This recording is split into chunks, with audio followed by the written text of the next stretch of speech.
Daddy Andre has produced ku music store zonna. Zonna iTunes, Spotify, Tidal, Apple Music. Bwoba toteeka eyo music togenda kunominatingibwa. This is why Rema atusala yandibadde alina collabo ne Tiwa Savage yesiba kuba B2C kubanga ayagala fixingawo Namulondo. Abayimbi ba Nigeria bagenda kujja wano n'abensendala Faruku Woli tutegeera abayimbi Faruku Woli wallahi kino abayimbi sikibagamba mu bubi bannanga okwateko ku muyimbi w'omutunuzeemu ku Ricardo Banks otegeere nti King Saa wuno wano Ricardo Banks wuno wano genda okwate ogende ogambe Diamond Platinum wuno wano nti simanyi Gravity wuno wano mizaani tezikola okiwulire David Lutala twene Barnabo yamugambe ki kati abayimbi balina oyiga kati oyo Lydia Jasmine ne omusembeza awali Tiwa Savage aduka ayinza obanga made we nga nkuletere kino kuletera amazi amutya yagenda kuva ku bushing kyono olabye Lydia Jasmine sijja yakusaba kijanjalo just n'ogaana kati lutenga ku oli ku award Chameleone we bateekayo mama award balina category mwe bamussa ita bazirimu ne bebe nzijukira Chameleone bamuteeka mu revolutionary ngaba mukasuka wala longo time serving abaludde kwalinga okumwebaza kwebaza kati alina okukola engome nnyo sokolinde Chameleone bamuteeka mulongo time achievement abakubye nga tewali Instagram nga tewali nga tebamanyi nga baagala obbasiima bamusiibula ate lwaki tebamutaddemu bamusiibula kyamukubye Kamiri wa music aliwa yes aliwa which music mumbuulire baliwa lwe lubadde oluyimba oluziza omwaka guli yali ku Lwaganaga si kyekyo yali kwaganaga kola band kati najja nadda ne baaliwa n'akulukuta ne mukoka wa COVID mu butuufu oyagala otule ne Diamond ayina oluyimba lwa 11 million mu nnaku 5 Chameleone yabeera dda ne Koffi Olomide najja ne wana Uganda n'amulaba ne balya pata za Jack Pemba taking people for granted. Chameleone yamanyi nti amanyi nnyo okuyimba. Assalamu alaikum wa rahmatullahi wa barakatuh. Balamusiza amanya yenze Farouk channel powered by Sozo Papa Consultant bagamba bobo ina byonna ebyawaka byotunda oyagala byejjako nabiri mu mbeera nnungi bakubire kati bakuwe musende dine Ismail tumenyemenye byonna ebibaddewo ensi ebitegeere kyekiro Ismail nga wendi Farouk assalamu alaikum bagamba kibonna balaba gospel live mbadde mba missing olusinzirukako mu campaign mbadde mulwadde mu manyi tubeera ku campaign trail za president ofuna fatigue yenzo official blog anti awo nanga afunye fatigue tewali yatugoba kyabaawo bebe kulu ngata kyali ali ku mama awards ye organizer zabalemo late yazirese Uganda has spent $2 million oyagala million billions of dollars gende to west.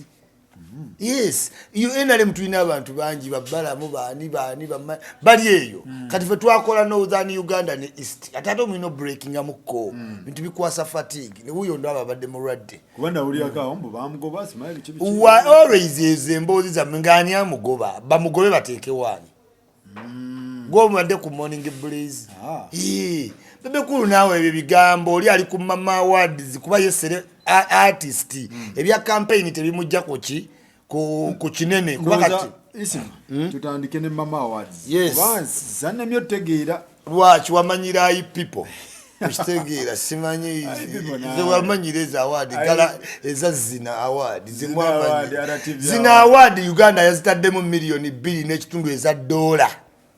mama award yes okubeera wano ekyo kisoka Uganda as a country tourism because entertainment ye face ya country ne bola ba America teka sente mu Hollywood anti tourism ze change nenyeza awards zonna tubadde Uganda beera na awards ziba Brian ziba ni ba people awards ezo loko tourism teyamba biriroko eba yamba muzaku branding kuleva anti eba ya anti tukulinda ne mukole ebyo when it requires a bigger stage our government ne jakato why people galaxy simanyi can't organize that mufuna abagagga ubu bwabagagga si wa government naye ati kati tourism obo yagala yamba lwaki tositula ekintu ekyo kuba ne kino mama awards tebakigwa mbugwe simwe mwekabali galaxy zibaddengawo bwayi people bwani simanyi bwani obwo muyina obusobola naye temubayamba abantu tetwetaaga tulina kutegeera nti olina biiteeka maintains emyaka ena nakati okubayamba kwe kuno ne tukwata miliyoni bbiri eza dola ne tuleeta awards ennene mu Uganda mwabakola obwa award obutono mulabireko ne we zibeera abatunulira music bagamba nti mama gundi tourism yekutte ku music okuyisaawo ekintu kyayo because bulijjo awards zikolebwa nga teyamba kintu kikyeyisaawo yekutte ku bayimbi ku music. Of course abayimbi bali mu category yayo nkugambye musicians are the face of the country but siba complaining ki oyagala minister atandika okugenda nga omuyise muyimbi nti agende mu studio minister of tourism including ebintu bingi okitegedde ne bakipolitiki bali mu tourism okimanyi naye bayamba abali mu tourism okitegeera abo n'abaddusi batukaba mu tourism okitegeera as long as you're a face of a country you attract okitegeera kakati wemukoze buno bonna bwa people galaxy simanya ni zina awards tini za award government nedaba abo bonna negamba all right now we have raw talent beyambyeko okutulaga kibakola kibayina it gets $2 million ne baletera awards wano zina awards ezisinga mu Africa you are going to have many things ekisooka temulabala ba celebrity be mu competing nabo because you don't travel abayimbi bawalo ate ba traveling alagawa agenda mukono simanyi kikwayi kisoga katosi ekinene Sudan wabana atambula nnyo Dubai ate naku bilinga yes ate alagawa ayite bamuyita mu America nambuzo olagawa nti ngenda yimba ogenda yimba gundi eriwe yimba na azunza mtu gendo de Jehova mugenda funa exposure mugenda meeting kuba dream artist mugenda funa okwegomba otunulire Ricardo Banks otunulire Vespena Vesti otunulire Diamond Platinum otunulire ba Sarkozy otunulire abo bonna abayimbi ba Stone Boy ba Burna Boy bagenda mala wano wiki wagenda bayozi grade carpet mugende mulabike bulungi nene mwalu ne mukiririza mu makeup walabe kye bakoze ne na Rose before and after yenna yajjula obutulutu twalinga asula wansi naye ni makeup na mulungi gandi work out steam the face genda wewe massage be ready for mama awards mugende muwebuze ku bebe cool yes omulabira wili ne Kashiba John Black all the contenders Spice Diana be babadde basinga Vinka okiwulira nene olabo muyimbi nti ayine vocal King Sa nze njagala music wa King Sa okitegeera mulaba nga yandibadde after losing radio icon voice yandi tuyisizaawo naye tategeera kyebeta showbiz King Sa ali too passionate ayagala wanyigira omuntu ne wawuliranga bali bayombedde eri alino biyingira mu kitegeera making it a full of himself yes atenga Sa right now wandi gudde mu collab ne Burna Boy naye natya era tumisinga nnyo radio already onumira aba basajja ba Nigeria basinga ba Uganda beat Afro beat baji masterinze ne quality of video naye wana abana tulina abakola ki abayimba King Sa n'ogeza ogwa mu luyimba lwa Diamond n'ogwa mu lwa Wizkid bano bagenda kujja mu Tiwa Savage Yamyala de abayimbi bagenda ku very just Idris Alba bano vuka be mwegomba lulu simanyi kireva Noah okitegeera be bali wano balina tu artist omunene mu America mutemwe unyanga kadibia ze kuba kubako guest bana Uganda ba artist ba wano bali kuki tebategeera balowooza a celebrity is more of musician yenna aba celebrity siwe kiri okitegeera ba celebrity baba munjawulo nyingi oyinzo ba TV personality nenga atoli ki celebrity kakati eno celebrities mugo tugenda mu making a good look good buy good shoes be like a Spice Diana bonna abayimbe bano basindi okwata video zo muchere tebamunominating eriwa video kati je banatwala mu TV eriwa leta every video nga love every bumpate yo eze zirimo omuchere erabika gendo ogirabe eyo quality jotwala ku mu TV bakuwa award talimu tali musindi simanyi navukop jayo bulapu oyo lapu gendo olabe kubasakodi talina mweru na biswahili talina celebrity status yagikomya wano kitege ate nga ali connected netategere kyekimukuba navyo wange music aliwa tawali music agenda global rema kuyimba mbaga nasoloza ojja gaggawala netogenda kweyongerayo. Yes, Rema talimu mwali. Talimu. Yes, because omanyi talimu. One, ayimbe nyimba ziri loko za mbaga azifuna mu sente kituufu era ayina amaanyi ku ground. Naye showbiz alikuwa yalinga ebintu bingi. Rema tayambala bulungi ngoye z'aba showbiz. I know protecting a culture. Ntitakunama. I know protecting ekitiibwa ng'omukyalo na Uganda. I know kuwa omwami ekitiibwa. Kati ebyo biri confusing mu fame. Ati waliwo ba artists nga ye kyayagala kumatiza ki nsi ye. Ati kati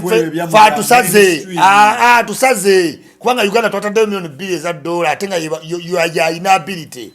Ya inability evuganya ya myalade. Naye nyimba akola zambaga kiria. Ono amuza kiria ero limba tetugenda kusuka kansanga yes kati goyame ala dola yo nyimba zakoze Rema yandibadde wa pursuing dokola collab ne ba Sauti Sol odda mu bano ba B2C abo bandi tebayiza kubana sente kusitula bunyama na buviri ufanagana na kwezi nyazi nyabuyimba kuyingira mu nyumba z'abagagga nti bakole bu video. Those boys cannot push you cause bote bagenda bali started. Yes balagawa eyo kwaya ani agenda wapangisa hapo tewali no gubayimba mbaga nabo babitusi mbaga kapale ono ayimbe bingi yani oweru oyo David Lutalo oyimba dikira okopa ndi pesti wakanda bongo mani oyimbe nyimba ze nyini ogende mu collab n'abantu adda mu kwepika buma mulaba mu gym nga bamukwata nti no simanyasa it is good kapale yo kapale David Lutalo kapapala yego muntu ayina transition eri amazing mu music gwe Bobby Wine mu politics. When you look back at 10 years ku kifaananyi kyo and how you look now, you are the true definition of change. David Lutalo temwamutaddemu temumanyi bantu bakulira nyimba zikoma wano kiboga anti bafuna abantu banje ekiboga ekikwayi ku mwalo simanyi katosi eyo music beyond borders isima mama awards katika tuzitandike Shane repaid by Sozo property consultant bagamba bagula buli kimu isima ya rutandike abali nominated mu bintu bino nalabye mu John Black break through at tugenda tema omukomu abamanyige na kuba Kenzo samulabyemu atenga Kenzo yekabira taina luyimba Kenzo yenanyeni awards zino tazibanga ebintu bino biri bias zino tazibanga ate ziri bias zitia webamutwala ku itolo tebali biased lwatali mu bali biased mwe mugamba musimanyi court nzibi ate we gambo wangu date no olayira oli musiru Kenzo tutandike John Black akwali ku list. Yes. John Black chichi. John Black. Kenzo tali ku list. Ya numa yeka. Talina bya kuluma ku BET abatali ko ba kuluma. Olo yagenda ku BET ngatu waganti tebamu talimu. Kenzo tali ku. Talimu. Abere mu game park. Tumenye. John Black akwali. John Black breakthrough artist atalina nomination. Yes. Era bano bakabako. Simanyi gravity. Lili puzzle.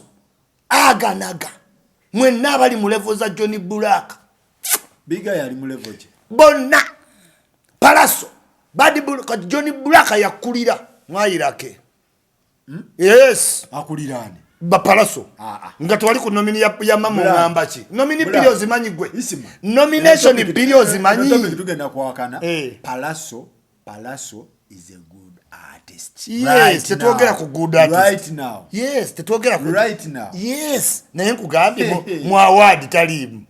Siva ku mama. Ati nkugambira ati waliwo ekikyama. What I'm talking about. Waliwo ekikyama abakoze ebintu bino. Palaso enyimba zize ku this right now. Oh, Palaso ina music. Now abadde ayimba kati bamuwa maaso. Ge mazima Palaso ayimba kuva dda kata nagenda bweru. Yes. Naye Katonda yamukola nga ibana abaana tayagalibwa. Emando atezina musiba. Kati Palaso yakubye malamu. Bannayuganda got a touch. Yeah. Era njagala bamuwa amaki. Owawulidde akapya kaleese? Ani oyo? Kati oyo Palaso. Wa awadi zijja. Tugende ku John Black. Yes, John Black bamulonze mu category eyaba breakthrough young artist. Mwaka ki? Breakthrough ki gye boogerako? Okujja yakajja mu music tanaweza mu myaka ena. Kati najja n'akola album. N'akola launch. N'aba ne multiple videos nga they are all good songs. Trending well on Tidal, Apple Music, Spotify, ochuulira. Anti tegaye katika papa atayinza kujja eno. Kuba teri muntu alaba music ku Spotify. Tujja genda yabakazonkamu nabo bangambye ntuse ebirowoozo byabwe. Tujja genda. Ogamba John Black trendinga ku iTunes, Apple Music, Spotify, YouTube, social media, Instagram, TikTok. Okitegedde? Kwali. Ata ina unique voice.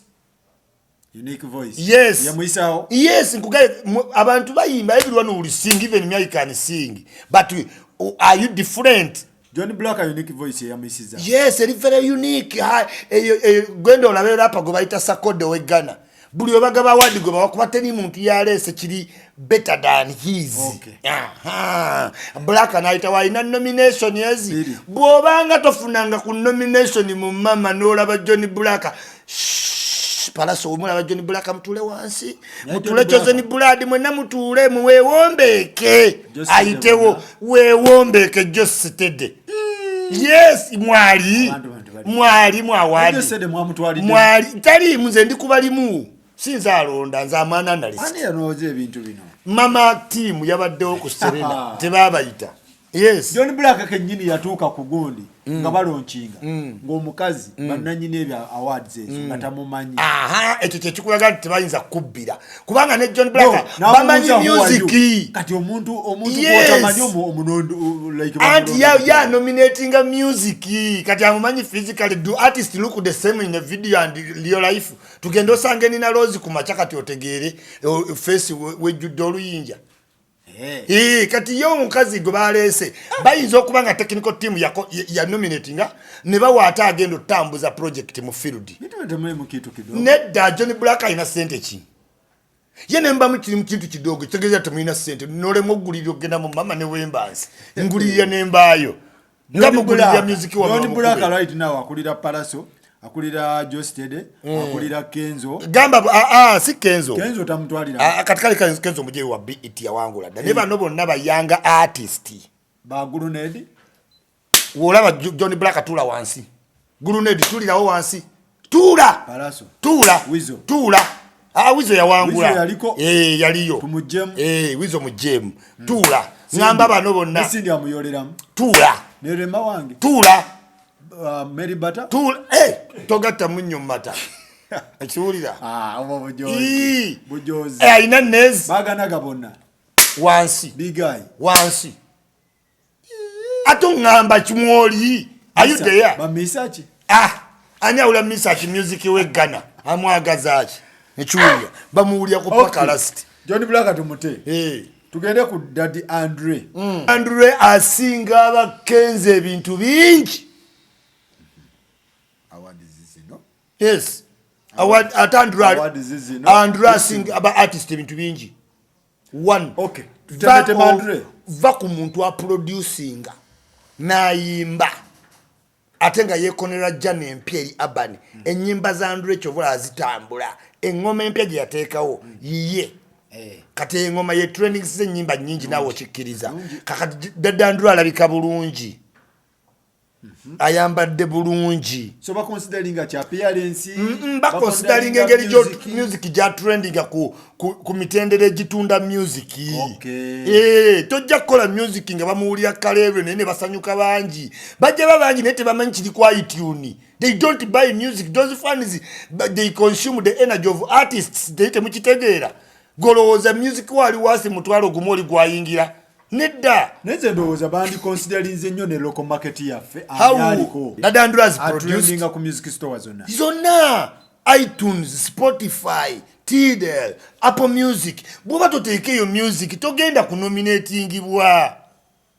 This is why Rema atusala yandibadde alina collab ne Tiwa Savage yesiba kuba B2C kubanga ayagala fixingawo Namulondo okitegeera Bebe Cool naye namulabyeko yes wali abasajja basatu Bebe Cool naye namulabyeko yes Bebe Cool yabadde already gwe bacontactinga considering his presence and celebrityism bamutwalanga just nga gundi nedda music wa Bebe Cool ali ku all yes love you every day luyimba lwa myaka 10 lukyagenda because the quality of production and the quality of the video wire video jano gaba na simanyi bagikolera ka Mexico you need to present things that are quality okay yes kato yinzo wo yimba bulungi nga lutalo naye nga otwala wayimba dda tolanko bayimbi nakola audio natagikola na video kati oyina local market ikimpressinze kati Palaso yatamalamu namala wiki billing ayina 300k views just audio kati yali asobola oluleka ne lukola ki natalukolera ki video obalayo abafana bagattamu eza America natatulima nenga talina ki nenga nebuke data eza nnyo olulu ya fakinga kati otajja funa award tajja funa award kati gwe webuuze nti nange DJ Michael ayimba nnyo yayimba the yes is the music it's selling online tatunda do your fans buy music if your fans don't buy music can you make fans of other countries to buy music Kenzo yatadde Spotify nga abantu million ana mwezi abawulira music we mu nsi kyenda Palaso kuba bana buli mwana atandise okulaga kwa yo Spotify ekulaga music abamuwulira age group mwensi na okitegedde kati buli muntu gwotala ngatayiza kola kantu ako talinayo music tugende kenzo ngenda mwesi bako naye tusoke tumalirize list eno Shiba namulabyeko yes ali atya Shiba has been trending 8 years consecutively okitegeera yaline mu mama ziri mu America kati balaba consistency bajja balaba road na chuka embera omulaba nga abaleadinze ya mastering a piece kuba manager we muki mulungi Shiba olaba owedda yalinga oluusa akola statements oba Facebook naye olaba Shiba of today is a mature woman ayagala ogenda borders beyond sirema ayagala ofumbirwa Spice anti amutaddeko pressure na building ya muli naye tatidde okitegeera because Spice alese pressure thank you manager Roger abayimbi balina kubanga Spice Diana era olaba Spice Diana kati asilete ninga shira gashumba mu brands ne Rema buli sawa abasa ininga ki endorsement yes kati balina muwa bamulaba mu stardom nene wonobo yimba nga kalo nantongo naye ngo osiba kibuyeyo simanyi tewala yinza kuwa award Vinka namulabyeko yes Vinka brand kwatambulira Vinka yiba ino muteka kukozo already kati ayina kye tuyita bazita omanyi obokozo oluyimba nga oyagala lugende ku Billboard mu America oyina okuba ne ba publishers bebo bowulira bana abasayininga agundi basone kati Vinka Swangs Avenue big brands kakati Vinka yatuuka deri brandi sister baby company no Swangs Avenue feeding in ne Sony kati wali ba publisher oluyimba lwa Vinka baziraba tewali alaba nimba za Lydia Jasmine balaba zani za Vinka she looks good looks like a celebrity maintaining her space no kumemu management no Spice Diana naye namulabyeko Spice Diana anti kugambye era omulabe ngeri ja trendinga okitegeera the music is good the videos are improving collaboration with the regional artists okitegeera kati oyo bajja mwetaga music wa Spice Diana naye ali kwezo zonna emiki tugende ku Kenzo Kenzo lwaki public ebanja Kenzo ku list eyo Abannayuganda nti twamanyira era mupira gwabanga ovira ne bano batalaba majidu musisine wabo bagambe mulwadde bawulira buki bubiderize time obwongo bw'abantu chobu feeding obutukane bukikola ki kati Kenzo awangula nnyo awadi balowooza ne zino yandikoze ki Kenzo ali watobera ku awadi yes akoze bubi okuva Kenzo yabade ne streams ezo stream ku Spotify emitwala 5 yes musi kyenda mu meka mu biri yes ne kagamba nti toyinza mugamba nti music wamma mu considering anti music atambula a trending go bawulira Kenzo alina okubaako alina obbaako Kenzo era ne music wa Kenzo ali ku zino zonna ki stream consideration ku Mama Awards nyinza kubanga talina luyimba currently alina luluwa enensi tennema zaamu tewali muntu aliliko Kenzo streams amanyi kuba YouTube yeri mu 1 million ne Facebook Kenzo amanyi yes alina okuba bonna bali ku list yoko Chameleone si wa amanyi Kenzo abasinga amanyi Chameleone tujagenda Kenzo bonna bolaba ku list eyo Kenzo abasinga echi music wo kutambula music ki tuli mu general tuli mu particular eno award wezijidde Kenzo talina music mwana ali wago tulaga oluyimba lwe bali mu kuwulya South Africa lwe bali mu kuwulya lutulage tulage video empya tweyagale uwo wetuba tukola live video tukola entertainment for comedy okitegeera local waliwo video gyokola ng'osaaga nga ya just waliwo video gyokola ng'egenda ensi tennema zaamu lwaffe luyina bye bituwonya wano e Uganda naye nga si luli beyond borders beyond YouTube yejja luwulya kubanga gokyotategeera ku nnyimba za Kenzo the moment you make 1 million views ne bonozanya mu compound n'oteekayo kijja kukola kati awo Kenzo we yawambira okitegedde naawe nyini n'ogamba nti asinga Andre naye nga nkugenda talina kyasinga Andre mukisa nkutidde Kenzo talina kyasinga Andre si mukuzoleya Andre producer aina jano ye olaba Andre ali ku pressure ng'abayimbi abalala no cause ye yaba mixingira yaina ebirungo Andre ali talented okimanyi nti awo nabali nominated chance nyingi nnyo kugenda Kenzo gyali today kasita bakuteekaawo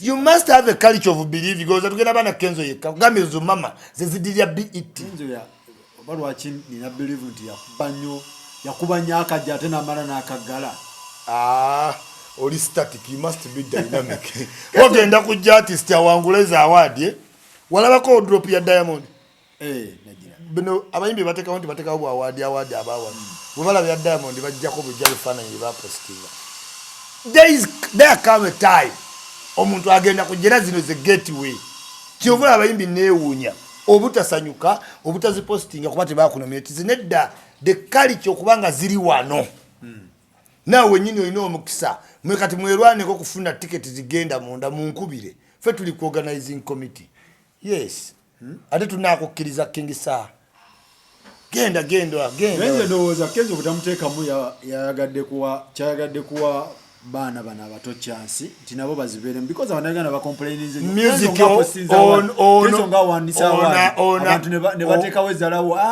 tebakunominatinga obwegabira kati ndowooza n'agamba awards zino munzijeemu muteekeyo abaana abato tasobola abachampion toyinza gamba Lionel Messi yawangudde nnyo award abalala ne bayomba kati yazivuddemu biba bibyo yasigala akola ki awangula the thing is Kenzo categories zino ne baba bagoberera music mu Africa balina ndoza nabo bagoberera emitendera ate abadde over nominated nakyo kisoboka okuba mu bintu bingi abadde over nominated ye ne bayinza walk through nenga tetayinza bayabagambye nti munzijeemu tekisoboka akyakagala anti gyokomo wangula nga kitegeeza ziri reachable basobola ozitukako ki enamba olina continuing nga okola ki Messi ne Ronaldo tulabe batutwala supidi bo bayongera kukola ki kubanga wo stopping kitegeeza liko dibajja tuka bagikole ki bajimenye so simanyi nnyo categorically mwe bayitidde obutanominating edichi nenga mukkiririzaamu naye kyemmanyi right now emyezi ng'ena talina luyimba talina music atambula olwa coronavirus wabula ensi efeedinga ku birungi byayina all the way back kitegeeza kyeri muganda wange Chameleone kuba ye talina walabikira anyway ya Chameleone we bateekayo Mama Award balina category mwe bamussa ezayita bazirimu ne bebe nzijjukira Chameleone bamuteeka mu revolutionary nga bamukasuka wala longo time serving abaludde kwalinga okumwebaza kwebaza kati alina okukola engome nnyo soko olinde Chameleone bamuteeka mulongo time mulongo time achievement abakubye nga tewali Instagram nga tewali nga tebamanyi nga baagala obbasiima kumbe bamusiibula ate lwaki tebamutaddemu bamusiibula ekyamukubye Kameri wa music aliwa yes aliwa which music Kamera music mumbuulire baliwa lwe lubadde oluyimba oluziza omwaka guli yali kulwaganaga si kyekyo yali kwaganaga bikola band kati najja nadda ne baaliwa n'akulukuta ne mukoka wa covid okiwulira kakati awo tewali luyimba paka luno lwakoze ne Joseph ate tebayinza duteeka telulina vidiyo ya audio yakatandika so kyangu nnyo obutakuteeka muno ng'oyiga oyimba Levikson tayimba era gwe balenda okubuuza ye brandinga bubi ebintu by'okusiba obuviri ne bufaanagana obwakabako obwaganaga obwagula bite ne mulabika nga the same people B2C Levikson why do you do the same hairstyle of a Ugandan artist why Levikson wali omusanze watya celebrity yes he's talented more than abantu abemutadde ku gundi tebanna kugamba ko nti zina awards aba talented we are looking for those who are very talented we are looking for those who are committed because gundi Levikson chikubombe abaddewe mabega wali ujuzi tande replay juzi yakayimba tunula abantu abaliko nkugambye bebe kulu batunulya 20 year career consistent not giving up looking good celebrity competing hard tunulya Shiba 10 years consistently going out and in ne batunulya Johnny Black album sikayimba album ate zino nyimba zakola buki bulungi batunulya Vinka yayiwe nyimba buli mwezi yes ali kugunda alina kati publisher okitegedde ne baje ne batunulira Spice Diana branding Levikson omulabe nti simanyi nzizayo motoka balana sympathy card wali ogabidani emotoka oli okozeyo omuntu akuwadde emotoka timulanek saga muntu wa Levikson chafude batamulonda tibavulonda afana n'abayayayo viri biki be fresh abayimbi ya Nigeria bagenda kujja wano n'abensendala Faruku Woli tutegeera abayimbi Faruku Woli wallahi kina abayimbi sikibagamba mu bubi abayimbi b'ensendala bagenda kujja wano bagenda mala munonga weekend atandiseda basauti mwebali bannanga okwateko ku muyimbi w'omutunuzeemu ku Ricardo Banks otegeye nti King Saa uno wano Ricardo Banks uno wano King Saa uno wano gundi uno wano ani Ricky Daniels Chris Daniels genda okwate ogende ogambe Diamond Platinum uno wano nti simanyi gravity uno wano mizani tezikola nacho mizani zonga ze okitegedde kati balete Burna Boy awo tutuze wa Chameleone era tujja tuzawo bebe ate mwali Chameleone balete Burna Boy nga tugwetuyinza okonsidering era bebe atule balete Diamond era bebe atule kirungi agenda nange yes nze jo tula at the end of the day nga tuina bayimbi ba wano betutuza na basajja tuina banange tetuina era benyoma okumanya bayimbi be Uganda benyoma weekend eno omalamu abantu weekend eno wulira weekend eno waliyo show y'abayimbi ba Nigeria mu Uganda naye abayimbi ba Uganda be basibye emyezi omwenda kye bakoze kugenda kwekubya selfie instead of demonstrating how balina lo self-esteem balaba abayimbi b'ensendala bekkiriranya ye kikyo kati olete Burna Boy omutuuze ne kapalono weeruweero omutuuzi w'amanda okiwulire David Lutala atule ne Burna Boy amugambe ki tewali David Lutala atule ne Bugundi bwani Wizkid agamba ki Wizkid radio yafa nnyo because mu music confidence works era ne Chameleone confidence yamutwala wala era ye mutute ne bweyo yabaki generation ezo ndo zaina confidence lo kubanga ebintu byali dwe ne Bobby Wine confidence ng'ebintu byonna byonna abantu babyagala nga yabikola ki abikiririza bano tebayina confidence bayina lo self esteem atunulira bana bana yetunulira bigatto bambala bagambe kweteeka langi mu mutwe musimanyi bipapo tebalina kati kyoze ne blood omutuze na muyimbi ki where is winning nwaji kutukunamira bukunamisi kunamanga bakunominatinga kati agenda ubo omuntu agende wati wa Savage afune kakolabo tebagenda wabba kolabo nemu bagenda funa selfie ate bagenda lindirawo wabweru awe tunaayitira fe tuli munda we are there inside already inze agendo yimira ne bebe ne zuwe nanga afuna award inze fe tuli munda Bushington yali bya mulema Bush ya kirimu bya njagala invitation yange invitation Bush ya kirimu nkugambye Bushington bamukuba ye ya kirimu but they needed the wisdom of bebe kutwali mutuwe nanga ayogera na committees za mama bali dia Jasmine bafe banange taina kuja kuna mabu kuna mikwe kubafuna nyibukuna mataina music nze ngamba ba promoter bakoze ku kintu bandi badde bayamba abana baffe ne babafunira collab yemi mwalimu natambula naye sinawulirako nawulide bebe kulu bayika yayina collab naye bebe kulu bakola doluyimba bebe kulu mukwano gwa Sauti Sol you see you need to make also friends you understand bawayire bonna ne Kenzo omulaba aba star you have to roll with the stars naye oli celebrity nga bateri yali alakulabye ko na star munno nti muli ba mukwano nti bamunyumya Kenzo bamulaba nga ali ne balagidiyo fuwani okitegeera kati abayimbi balino yiga kati oyo Lydia Jasmine ne omusembeza wali tiwa Savage aduka ayinzo banga meidi wenga nkuletera kino kuletera amazi amutya nkubulira amugambe ki bugoye simanyi kwestura kabina simanyi asajja bandabe artist produce music yagenda kuva ku Bushington olabye Lydia Jasmine sajja kusaba kijanjalo just no gana kati kutenga ko oli kwa award zunga Nsajja gambi toyina gyo kitwala yes kati Bushington yamale banga ngalinze kijanjalo okimumye wenyiza kati yali ku committee bino bye nkugamba don't burn bridges before senga kati oli ku nomination naye yagaye na kunyiga ndine erinya kino mama zitekeza cheri abayimbi baffe kubanga ngamba olinga ngamba ndi abayimbi batya baserebo bano babatya abayimbi bawano batya Diamond mu butuufu oyagala otule ne Diamond ayina oluyimba lwa 11 million mu nnaku 5 namutidde omusajja oyo ninga nikyomutya kituufu when you look at the quality of the video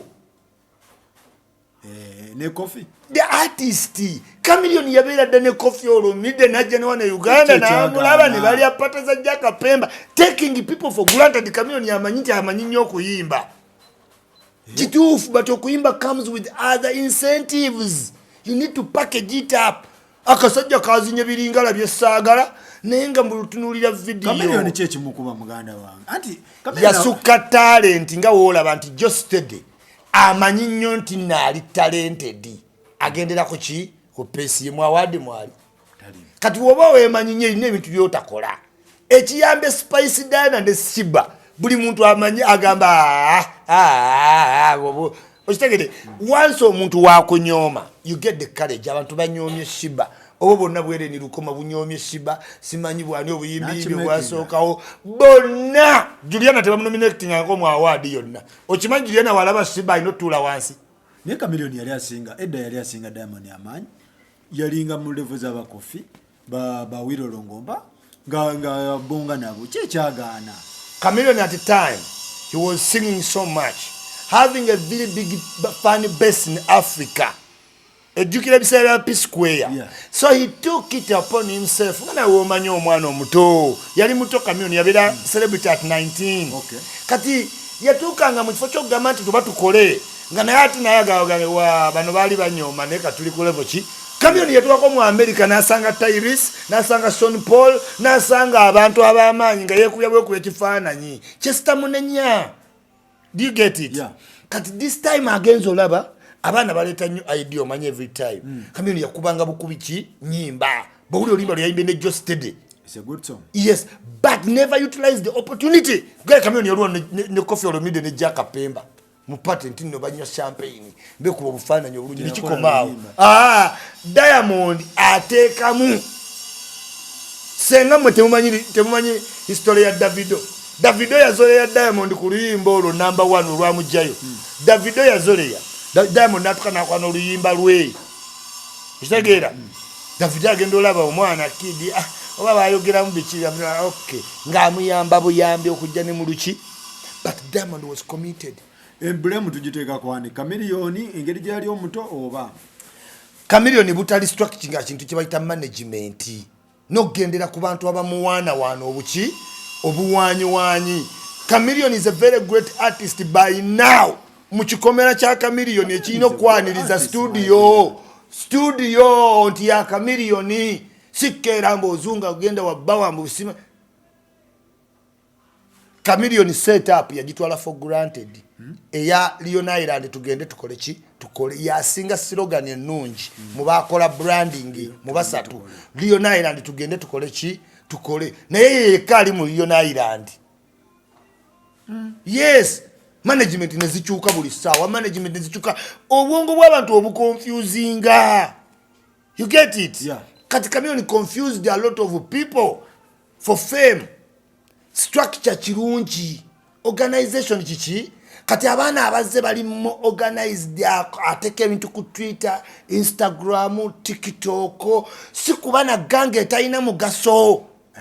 Kati ba Diamond kye bakola nga balaba Chameleone ayimba nyo naye nga alina gange ezitalina mu ki tali ku social media, tali influencer, tali si DJ, si marketeer naye nga yeye dokita. You get it?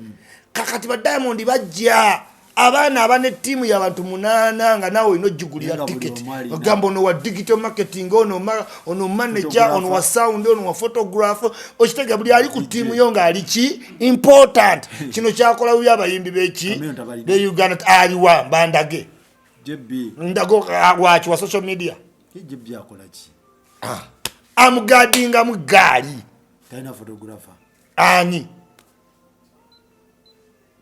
digital influencer yaliwo wa Lion Island. Stewart wo influencing ani Stewart yakola ebintu bya Chameleone. Is ye digital influencer oba amanyi bya digital? Olina okwawula ebintu bibiri. Waliwo bimanya ng'osobola bikola. Waliwo kubanga oli influencer. Isima Chameleone we yetereza solo catching up oba time ewedde. Music yazeyo ku level 1 Chameleone teyetaaga na kuli start. Yeah. Chameleone yetaaga kintu kimu kudivertinga sente ze nti emitwalo 10 eja dola ja video naziteekawo nava kubirala cause now is damaging the legacy. Okitegeera nanti Chameleone mumumanja bingi mumusindika mwagala road mayor ani amusindize mbya mayor mwagala ani amusindize toteka ko bintu mayor ki mama musindika atefa tukugana ambition yo naye gwe kitegeere tunone ku byobadde okola. So are you trying to tell us wafuuka mayor as he sacrifice the career of music? Simanyawo President Bobi Wine tali mu nomination tebamanyi music we. Tugende ku kirala isimanga tumaliriza topic ya Mama Awards. Abakadongo kamu bomu abasuulira ddala zino siza award zaabwe bakoleye zaabwe high people nejja tebabeeramu zina Galaxy nezijja tebabeeramu high school award mwabagoba Brian's fashion biki tebabeerayo bakoma ku PAM awards because babeeramu kuba kati representative wa Kadonkamu ye Kapapala David Rutaro ya upgrade nga ye Chosen Becky ye Kalo Nantongo oyo takyali music kubanga music ono wa streams bamuzanye emirundi emeka padde oyina okutegera music asigadde nga wa local community abo tebana lowooza ku award ba representative abo bajja dda omukabi abasirike asirike mukabi kati akyayagala award ki award gyalina ya bulamu si buli omu wakufuna gwe ekibifa luku ekyakutolowooza buli omu alina okufuna buli muntu nedda oyo Geoffrey Lutaya kati bamuteke mu award ati namugaye Geoffrey Lutaya ne time y'okuyimba ewedde otakyali fane alina okuba nga yaddambye mupiira omulaba alika kuuto. Yes. Tuveeyo tugende wa muganda wange Sheikh Muzata bangambye nti omukazi bamugobye abawaka wabya Sheikh Muzata wabirabye mbimanyi Sheikh Muzata mutabani we mukwano gwange nnyo Shafiki Kakembo tusomedde Gombe ye mukuru akola wali chali wange wa Kabinyo ate ne mwala gwe yawasa Fatuma Kasule chali wange mbamanyi Sheikh Muzata ebyo ebizibu ebimuliko bye bibeera mu maka g'abaseeka nga bafudde. Ebizibu by'abaseeka bye bimu ebyo byojjola bye wa BMK byojjola ba maka g'abasiraamu kozi babeera n'abaana bangi baba n'abakazi abagenda naye okufa Uganda opportunity abantu obalaba nga bali selectinga. The good thing is nti mukyala wa Muzaata oyo wabadde ayogera akulaga yamufuna mwana muki ye yamuweerera n'amusomesa kati ali ku PhD. The good thing ddala nti akola mu KCCA. Kati oli yali anoba emyaka 25 oyo yebana abakazi ababeera ku musajja nga bamulaba akola nti tuli bagagga naye nga yetalinamu contribution. Kati bwe yanoba n'agenda emyaka 22 olw'okuba abakazi basinzira ku longevity n'abaana mu maka. Kati yafuli alina right kuba badde tayinza kudda nga Muzaata mulamu. Kati ono omukyala wa KCCA yasomamu era alina okuba badde alina ebintu ebyakoze tajja kwereega n'oli mukyala mukulu. However kyemmanyi baseeka bonna baavuddeyo dda kiramulwa kityawo anti baseeka baavuddeyo embeera ejja kudda muki abantu abagenze mu maka ga Muzaata tebasitukangako mu kategole emu. Awo abasiraamu bonna oyo omukazi bajja mutereeza walina okukola ki okujja.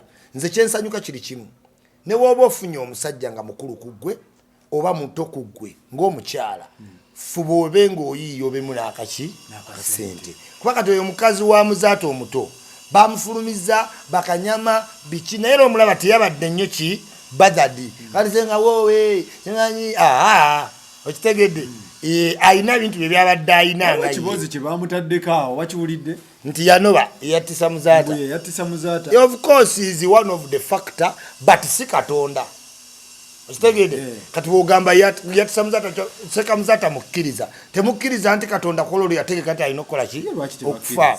Olina okukkiriza fe abasiraamu Faruku buli muntu agamba nti tokkiriza nti Muzaata yafudde oba okaafuwadde bw'oba musiraamu kuba olina okukkiriza nti yakoze eki bakkiriza yafudde naye enfa gye batakkiriza ebyo byonna nga togikkiriza otya olinawo enfa endala atakkiriza nfa akkiriza nfa ki bwabadde buno obutwa. Kati oyo agamba nti butwa alinawo ki ekiraga kwasinzira olweizinga suspicion fe gwe tulage kwosinziira. Seka Muzaata yafa covid Seka Muzaata yafa covid era Sheikh Anas Kalisa yafa covid. Abantu bakyagenda kufa covid kuba yatuuse mu community. Abasiraamu nalabye report be bantu abali adamant kitegeeza omuntu ayinza obutafaayo senga tukuŋŋaana wabalabye mu kuziika Muzaata nga bali ku Allahu Akbar tebali ku masiki. Kati baseeka bano mu muzikiti beaginga Seka Kamoga kulikayo mu eruzira tamanyi oba Seka Kamoga alinamu virus tebalina masiki. Wuliriza ebigambo bya president making sure oyambala masiki obulwadde buki abo bonna abantu bebagenzi bafa bakuliridde muki mu myaka. Bishop wamuwulidde wolaba abantu abatandise okugwa enjole Faruku bantu bakoze eki bakuliridde. Waliwo omusajja omulala gwendabye kati Dr. Mulamba naye yafudde covid. Naye embeera za Seka Muzaata bajja zeyandolinga omukyala yenna ng'olina omusajja nga mukulu ku ggwe nga wamufuna nga mukulu ku ggwe sayizi aba Muzaata and above. Never make it a guarantee n'olowooza mbu era bawange mugagga beba abalinda omuntu n'amala omugoba n'atandika bangobedde bwereere wali just mukazi wa waka. Tugende wa Drake no Drake namulabye agamba nti agenda mu kooti kola ki mugaga Drake omumanyi mugaga bo mu kibuga ayina akedi 3 mwezi mutano ogende mu kooti mukazi wa kubye emmeeza agamba mukazi weki Jalia agamba nti ayagala $5 million oba bamuwake 5 agenda mu kooti baawukane.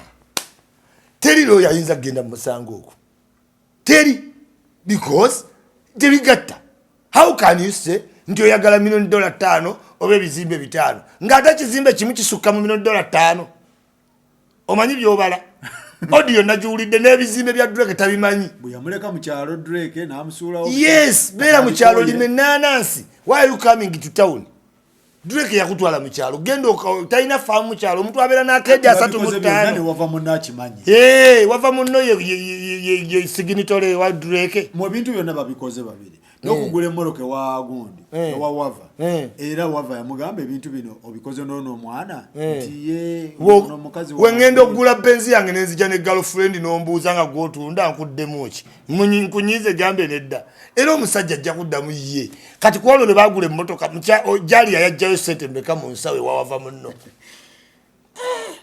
omukazi mukulu. Yes, anti wulira Faruku ojja n'obeera n'omukazi 20 years ng'okola ng'abeera wuwo okiwulira ng'embeera nnungi nnyo naye nga tekiri nti aparticipatinga mu bizinensi mukyala wawaki wawaka n'ozimba akeedi n'ozimba endala of course sikkiririza mu kyakubeera na muntu n'omukeera n'omukasuka buki nze mmanyi Drake teryamusinga mpisa mbigombuulire Drake twatundako ettaka wanaawo ng'agula akeedi bali bamutemedde waggulu ng'aganya okugaba commission Drake tomuyite emmere nkutidde genda obuuze ettaka alina akeedi 35 yalwanira ettaka ly'abalema n'aligobako Mwangi mpaka Mwangi we yafa. Drake omuyita mmere. Drake alina akeedi 35 mukazini we yanga ayinaaga 2 olunaku lumu baasiba akeedi abantu bonna kati newona omutwala mu kkooti omusango omukazi ayinza guwangula ba principal batya Drake ne government otawanya omuntu wa akeedi 35 oyo omukazi anoonya ki sympathy bamuweereze ku sente wanu tebibalansinga ebizimbe 5 ne milioni 5 agala Jesco agala na akeedi endala ngangani ayinza managing omuntu abadde mu kyalo ayinza managing akeedi azagazaaki kweje myaka jaina alaba kyali mutuufu kati mu nsonga eno ye Drake nannyini bizimbe kuba buli muntu amumanyi Drake mutemu mubbi mukambo temugenda mujjako kantu konna Drake alina ebizimbe 35 muyinza okukayanira olukuubo lw'ettaka n'aleeta amagye Drake yawunga ettaka omusawo we yamugamba zimba bizimbe buli wolaba zimbe ebizimbe naye takyabitegeera Drake gwoliko Lubega Drake mukazi we gwaliko ojja kakana ngoyo mukazi bafudde kikutuko nkubuulidde jali ogenda fa kikutuko tozanya ne Drake Drake yasibawa akeedi okimanyi nti Drake yeyeka agambye abapangisa aboyingira osasudde yeka mu kibuga waliwo yaganye oyo jali is rotating around a grave alotetinga ku grave yeze mubulidde sigati nti Drake agenda mutta nenze kugambe you are rotating around your grave bizimbe 5 Drake gendo mubuze Mwangi ono yali avuga empaka yakayana ne Mwangi omutima paka yegwakuba Mwangi atenga Mwangi yasoka nywa chai be meeting ne banywamu kachai olwamala okubawukana n'atandika omukuba amasimu agamu stressing omutima ne gukuba entuno nsizali basoka kachai teyamulinda atuuke kanatandika omustressiga ku masimu nga bakawukana yagenda otuukeeka Mwangi yawummula buwummuzi omukyala ono mwamagezi ki njagala mugamba ekintu kimu mukyala Gilbert Bukenya ebintu ebyo yabigezaako entinda wano ministers village juzi wallahi aba abasajja abakuze n'azimba ebizimbe biwera muemu oba ayingira mu muzimu gwa sitaani ogenda saba Drake ebizimbe obujulizi bujje nti ddala wabikola naye n'abaana muyina naye ne Drake akutunule mu maaso agaye toyinaawo kintu ku bintu byange ye Drake mumanyi nnyo simulabye kati Drake mumanyidde ebbanga nkugambye waliwo lwe yatunda ettaka lwe bamugobera ettaka ba buloka okuzimba akeedi diru neggwa commission ogimanyi 15% ne yesibira mu office ekyali ku Wilson bamugyewo n'ambazi babuloka ne bawalula Drake nga mugagga wayo commissioni ngatayagala Drake senga yalinawo waayita nakkirira ekizimbo oba yali asobola obbuuka Drake yali agenda kubuuka dduke oyo ye Drake mukazi wa Drake you must have known better era udde bamukubidde aggabi abo bya kooti ojja tukayo ba principal judge nga balina office ku bizimbe bye waliwo judge Manerenda nti newoddiza omusanga embaala akuyita mu office ye takukiriza ogende Kambalanga yayononeka Kambalanga mwajonoona Jaji Manerenda ate omusango kasitawula tebakukutte nti bakukwatidde embaale akubira depisi yena ne bakuzza mu kampala gwe tutambula olina ssente zange you see this kati Drake nkubuulira wano Faruku he cannot Drake Lubega alinga kalungi omugagga Allah chali wange gendo tawanye kalungi ku kizimbe tebakamusiba ogana buganye musaso bitu yona nabijja mu dduuka nabitwale wakaawe omumanyi Bill Gates era nze abesimba mu Bill Gates mbeewo nyaffe tubadde ne Bill Gates mumanyi bulungi KCC yasiba ekizimbe kye mugagga ky'omulungi awo hamu baamu baana muto balina n'eddiini oba aina formal foundation ya parenting kuba yasonyiwako abaana mu covid awo ne juzi naddamu yasoka myezi eki n'amaana aga byonna ebyemabira kati bikoze eki yehamu kubanga bahamu banaddiini bazadde bewe bali ne maama we hamu okimanyi nti afukamira ku magulu abiri ng'abuuza maama we kati oyo alina parenting kyova olaba ekimukulembera mu kamwa kufumintiriza balina n'eddiini ekyo tulwana ne full figure atuyitirawo isima mufumintirize bantu babala mufumintirize okufumintiriza ngenda njiga okufumintiriza abagagga b'omu Kampala tebasaaga abagagga b'omu city gw'omanyi obugagga bw'okuyimirizaawo akeedi zanyira ku mutaasa kafeera omutegeere olaba nga akuze muzanyireko nze abantu mbewunyaba bonna abagagga mbamanyi zanyira ku mutaasa kafeera kati mukyala jjali yanjagala okukulabula musiraamu munno Drake Lubega mugende kompola yagula omuzikiti gw'abasiraamu ng'akimanyi ye Drake Museveni yamuyita nawa Drake nkwega yidde guba ate ng'akuguze mu byakifere naye ng'akimanyi ng'agera bufuula akeedi tomanyi waawo ku kibaati awo awali Gazalandi omanyi olutalo olwali awo Museveni itituku government yagula omuzikiti mu mampaakyo mu biseera byamubajje wallahi abasiraamu ne batabuka abatabuliki ng'ate biseera byatabuliki bakambwe itituku the government ne bagamba Drake zaayo omuzikiti tukusasule Museveni paid Drake twice the money Drake yagamba Museveni nno ndowooza nzanyisa kenkizaayo leete sente za mirundi eki ye Drake kyonna kikola Drake omusawo yamuloga kuzimba bizimbe era wakeera n'alaba ekizimbe ng'anoonya waziwokeera n'ogaa nti olina kyoyagala ku kizimbe in fact omukazi oyo nandi mugambi yandyesibye nti yansula bampeeyo $1,000,000 mmeka Drake awayinza okukuwa naye sitosikwata Allahu akbaru kabiira Drake ajja saa 7 ogw'ekiro n'alambula AKDM ku emu naddayo ate ku 11 n'asookawo abakozi naza oli ayagala ekintu kye bayita ekizimbe Drake tumalize Bobby yabadde egundi Koboko yakubye Koboko n'amugjamu engoye teyamukubye tewakitegedde namungi w'omuntu omulayi weenaaleebo ani weenaaleebo namungi w'omu okwenda osinga gundi Ayume Ayume mwana wa mugenzi Ayume legase ya taata we yemuletera abantu bamuwagire mu government akubani Anite olwa arrogance Anite gye yali ataddewo kakati Dr. Ayume oyo muvubuka abadde akola mu State House emyaka 15 okitegeera kakati Dr. Ayume yakolagana ne Bobi Wine mu kumobilizinga eri bajewani Anite but Bobi Wine Anite nasigala ng'agamba nti temulonda Ayume akolagana nani yali abaddeko ne Bobi Wine like ba youth story kinanyira kwesimbawo ki Koboko eyo si reason Bobi Wine muyayi ng'abayimbi bw'aba atuuka agamba sheri etya bantu bali kuki bantu bonna bawoza kapapa kapapa okay kati aba ayingira Koboko bamugamba nti Anite yagamba there is no people power in ki Koboko I am the gate to what Koboko I will not allow Bobi Wine to what Koboko yabadde talinayo bantu naddira abawagira Ayume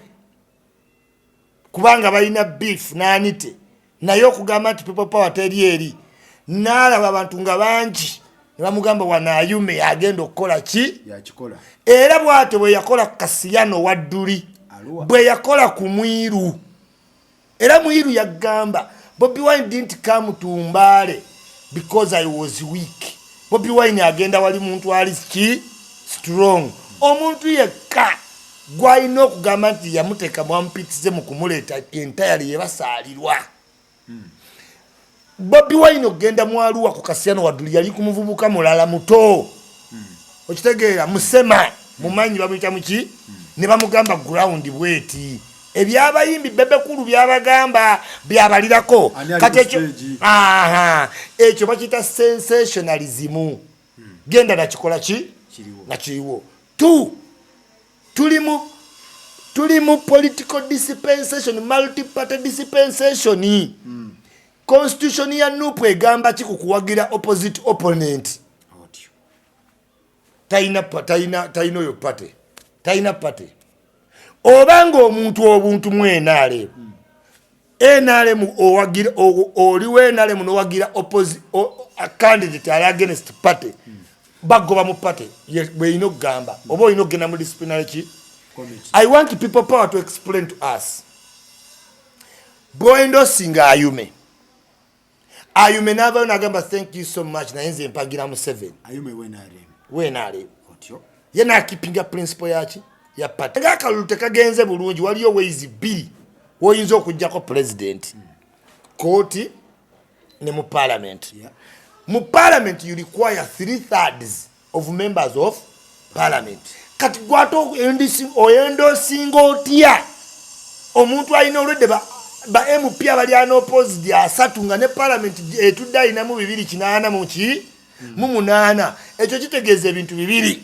biriwa one you are either project of somebody oba you are gambling yabadde iganga nagamba Kadaga ekitegeeza Kadaga wenare naendo singa Kadaga yatuse moyo naendo singa wa FDC anti nze mbadde mayaba ndo singira mu principle nti bali real ate babo tuli mu multi party babo bali real batya kitegeeza kati mukoboko temina candidate nga oliwe yagamba okitegedde kubanga gundi yatula ku TV Odongoto nagamba mu Northern Uganda osanga olemu okufunayo wadde fulaga beyala wa Nupu Odongoto kati kyenkugante koboko Bobi Wine yabaddeyo na member wa parliament nga tekikyamusala nakozesa beef okwendo singa ayume okuhitinga baka kwani anite you get it era anite yakoleddewo tweet nga ayongera ku Black Mail nga ayume ntino na wanu opposition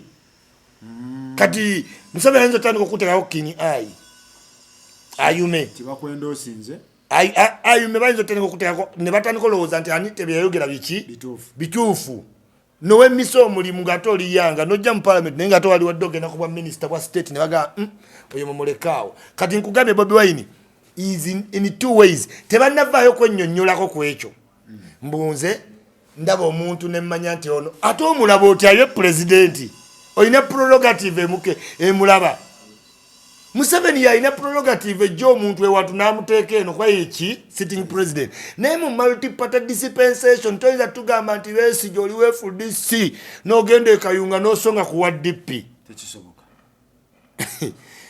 anyway Farouk muli ba people power mbabuulira ebintu byange ne mubinyooma naye mu maaso eyo mujja tegeera ebintu Bobi Wine byakola biraga ebintu ebi bibiri ayina mukama we mu Uganda wano bw'ataba tumukunde awe nkugambye ezo riot zaali organized by a security expert right ezaliwo temwekanga politics muzibu ne mutuuka maaso awo nga bulijjo abanupu mukama wammwe mulala mbagala nnyo bampita King Kong worldwide and anybody else fe tuli ba official blogger ba president wenva wano ngenda mistil breakfast chai massage spa nencha musuke nene njeru Frank Gashumba obonsaga twogeremu okay webale nyo webale dala isima Katumba oye tweyanza Katumba oye Katumba bo wano tweyanzege webale nyo webale dala channel powered by Sozo Property Consultant bagamba oboyina byonna byagala okutunda bakubire nga bya munju nga biri mu mbeera nnungi bakubire kati babeere nga bakusalako